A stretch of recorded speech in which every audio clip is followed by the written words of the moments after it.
What's going on, guys? This is Matt Kowalis from SportsMemo and WagerTalk, and we are back with another version of the Monday Night Football Breakdown. Tonight, we have the LA Chargers traveling on the road to face off against the New York Jets. This is a -3.5 spread for the road team LA Chargers. We have a 40-point total to go with it. And as for the handle, 63% of the money is currently on the LA Chargers, while 37% is on the New York Jets. And honestly, guys, I hope you're having a great Monday. I know I am. Everyone in the Patreon ate this weekend. We went 6-3 in NFL and NBA singles, and we hit a plus 2,200 SGP to go with it. Very happy to give everyone those wins. We're looking to keep it going tonight.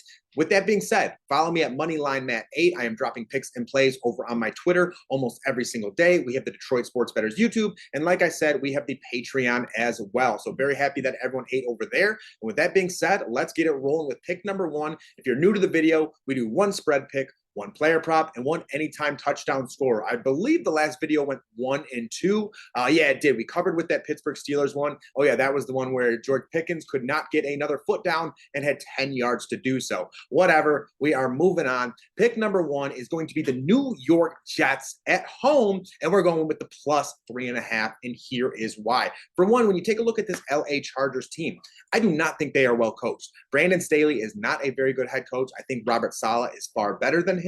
And, with this team, too, they do have some key guys missing. For one, Mike Williams is out. Joshua Palmer has already been ruled out. Eric Kendricks is questionable coming into this matchup on the defensive side. So he could suit up, he could not. But I think there are bigger misses for the LA Chargers than that of the New York Jets. The New York Jets are going to be missing Dwayne Brown, offensive lineman. Yeah, that's a big miss. But on the other side, I think Joshua Palmer is a very big guy to miss in this spot because you're missing your number 2 receiver, you're missing your number 3 receiver, and that means Quentin Johnson is really going to step up.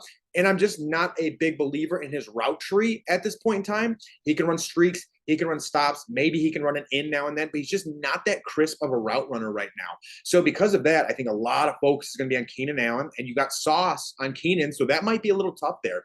Then on the other side, then behind Justin Herbert, you also have Austin Eckler. So I think Eckler could be in for a big night here just because of how much is missing in terms of the skill position in the wide receiving core. So again, I think they are missing more key pieces in this matchup.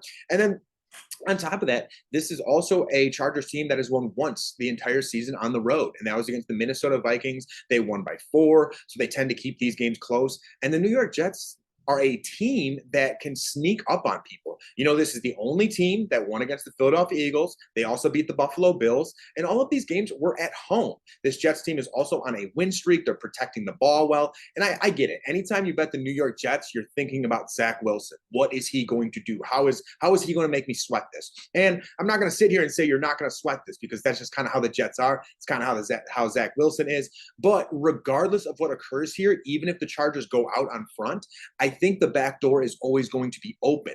And this Chargers defense is bad enough where I think the Jets are going to be able to move the football. They're going with Breece Hall strictly going forward. Dalvin Cook talked to his agents about getting a trade last week. So, and then also, Garrett Wilson and Zach Wilson, they're still having some combinations. He's still getting around 5 receptions per game. And I know he's going to be matched up with Asante Samuel Jr. here, but, Garrett Wilson's still a very talented receiver. He's still someone who can burn you if you're not on your toes. So for me, I just like the look of this New York Jets team. I actually think the Chargers are on upset alert here. When I saw the handle, I was very surprised with that because this Jets team has surprised a lot of people this season, especially at home. And this Chargers team reminds me a lot of this Dolphins team.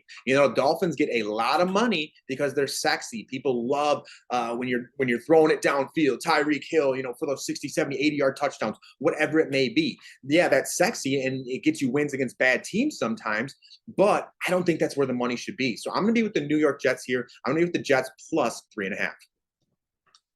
Moving on to the player prop of the day. We are actually already spoke about this guy. It's going to be Breece Hall. It's a very simple one. This one's a little juiced, not going to lie, but it's Breece Hall over 2.5 receptions. And I really like this because, for one, Breece Hall has hit this in 4 straight games. He's had over 50 yards receiving in 2 of those games. And like I said, this is no longer a split backfield.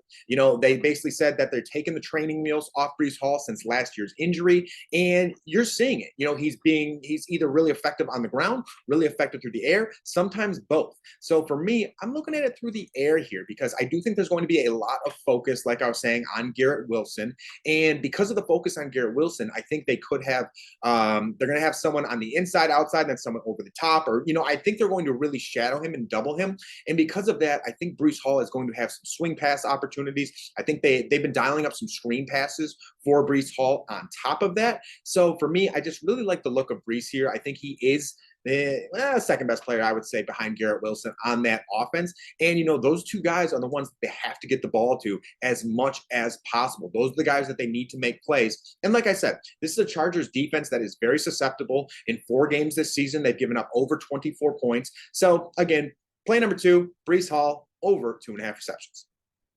Now, for the last play of the day, it is going to be that anytime touchdown score. And, it's going to be the easiest one. Hopefully the easiest one. We're going to roll with Austin Ekeler. This is a guy who only has 2 touchdowns in 4 games right now. He's been dealing with injuries a little bit. And, the last 2 seasons, this dude has had over 15 touchdowns in both of those matchups. Okay. And then when you look at the New York Jets and the running backs, last 3 out of 4 games, they've had a running back score on them, whether it be on the ground or through the air. So again, I think it's a great spot for Austin Ekeler. This is one I'm just not overthinking all that much. I think there's going to be a ton of focus on Keenan Allen, especially with Mike Williams out, especially with Joshua Palmer out. So they're going to be looking for Austin Ekeler a lot, whether it be running the football, whether it be catching the football. This is still a guy who is getting a decent amount of volume. He's touching the ball around 20 times per game. He's getting around 15 carries, getting around 15 grabs to go with it. And now that he's getting healthier, remember, he was injured early on in the season. So just now he might be getting to full go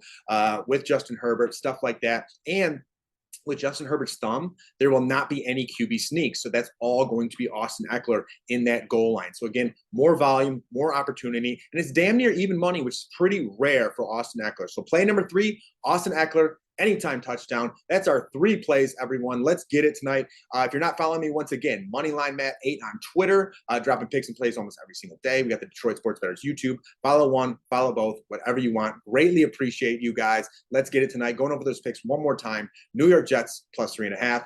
Breece Hall over 2.5 receptions. Austin Ekeler, anytime TD. And I think if you combine those, it's around plus 600. So again, let's get it. We swept it 2 weeks ago, 1 week ago, not sure, but let's do it again. Let's keep this streak alive. Again, Matt Kowalis from SportsMemo and WagerTalk. I am out. Peace out, y'all. Happy Monday.